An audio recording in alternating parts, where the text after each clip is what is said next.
Corrigé détaillé de la question 3 de l'exercice de brevet. Mathématiques DNB 2023 trigonométrie cosinus calculé partie 1 sur 2. Corrigé détaillé de la question 3 de l'exercice de brevet. Mathématiques DNB 2023 trigonométrie cosinus calculé partie 1 sur 2.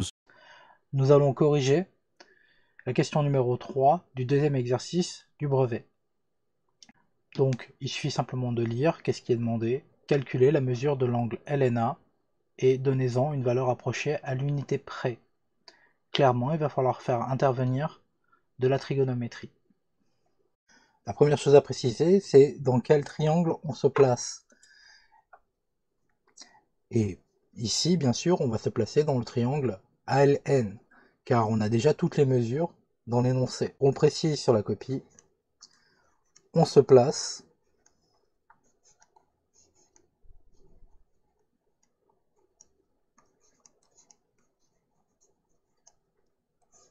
dans le triangle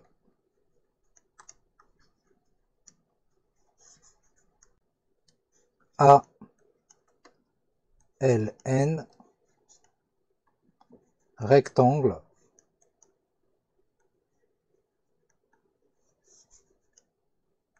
en L. Donc,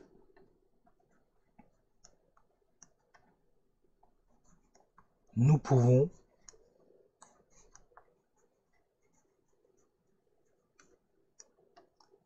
utiliser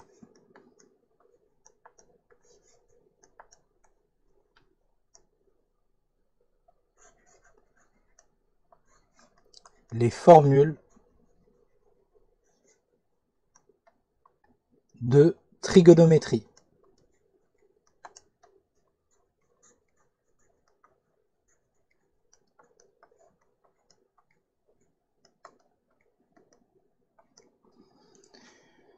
Ceci est vraiment important à préciser car les formules de trigonométrie que vous avez apprises en troisième ne s'effectuent uniquement que dans un triangle rectangle.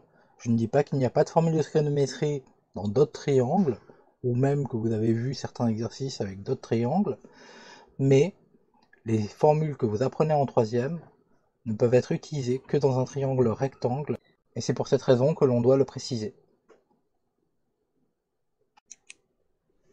Maintenant, il faut expliquer qu'est-ce que l'on va choisir pour calculer la mesure de l'angle LNA, si c'est un cosinus, un sinus ou une tangente. Étant donné qu'on a les trois longueurs des côtés, on peut utiliser n'importe laquelle des formules proposées en trigonométrie. Toutefois, il faut savoir que c'est en général le cas dans des exercices de trigonométrie posés au brevet. On vous laisse une porte de sortie, le fait de pouvoir utiliser cosinus, sinus, tangente. C'est assez courant. Ça arrive pratiquement dans 60% des brevets. Il faut imaginer que ce n'est pas toujours le cas et qu'on peut en quelque sorte paralyser la question et vous forcer la main à utiliser soit le cosinus, soit le sinus, soit la tangente. Je vous montrerai dans une vidéo comment on vous force à utiliser une d'entre elles. Et donc là, il va falloir justifier qu'est-ce que l'on va utiliser. Dans ce premier corrigé, je vais vous montrer ce qui se passe lorsqu'on veut utiliser le cosinus. Il y a une rédaction type. On précise tout d'abord ce que l'on connaît et ce que l'on va utiliser. Par exemple,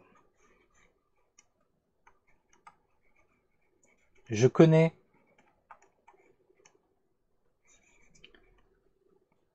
la longueur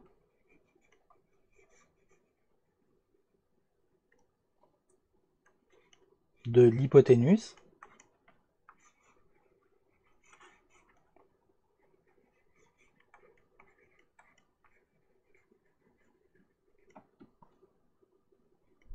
Et on précise, dans ce triangle-là, c'est AN. Je rappelle que dans un triangle rectangle, l'hypoténuse est définie comme le côté le plus long du triangle rectangle, ou on peut aussi définir l'hypoténuse comme le côté opposé à l'angle droit.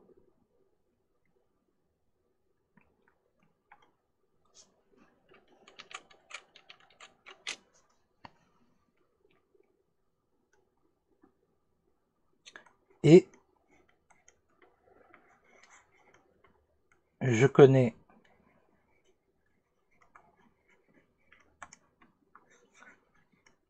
la longueur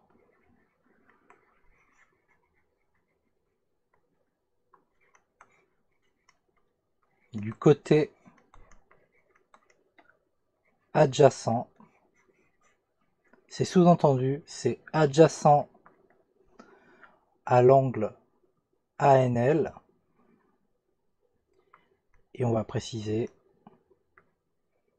que ce côté, c'est LN.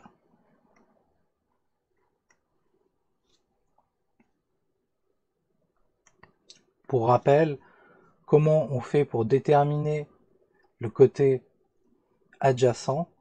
Il suffit simplement de se dire une chose. L'angle qu'on est en train d'étudier, c'est l'angle ANL. L'hypoténuse, on le connaît. Le côté opposé à l'angle ANL, c'est le côté qui est en face de ANL. Ça, vous ne l'écrivez pas sur une copie, mais vous le pensez très fort. Autrement dit, c'est le côté AL. Le côté restant,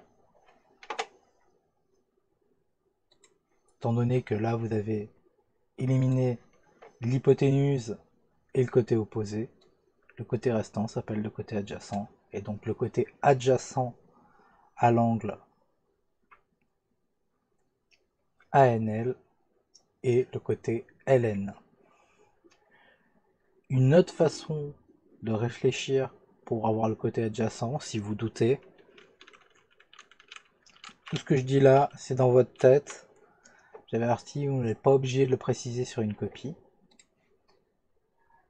L'angle ANL est formé de deux demi-droites, mais en réalité on va penser à des segments dans sa tête. L'un de ces segments est l'hypoténuse, l'autre sera le côté adjacent. Autrement dit, une fois que vous avez éliminé l'hypoténuse, il ne reste plus que le côté adjacent LN, et c'est une façon de définir le côté adjacent en troisième.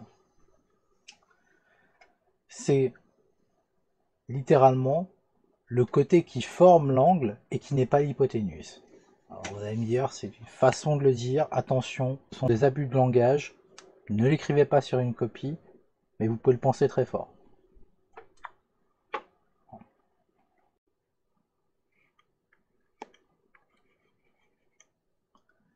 Par conséquent,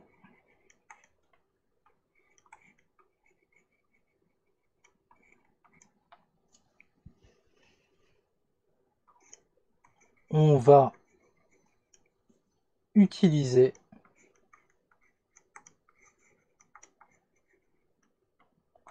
le cosinus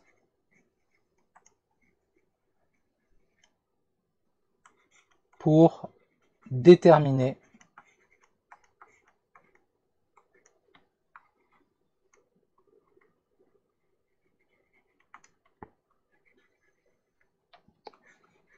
la mesure de l'angle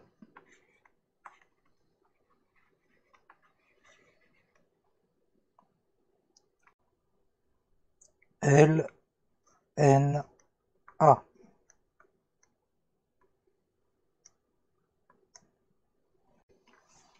Ceci est une phrase d'introduction. J'ai décidé de le faire avec le cosinus, bien sûr. Vous aurez pu le faire avec sinus, avec tangente. Je pense que j'aurai des corrigés alternatifs à cette question pour vous montrer les petites différences qu'il y a entre les diverses méthodes. Mais peu importe. Ici, j'ai décidé d'utiliser le cosinus et c'est pour ça que j'ai précisé que j'avais la longueur de l'hypoténuse et la longueur du côté adjacent. Je pourrais même faire un petit rappel pour vous montrer comment on choisit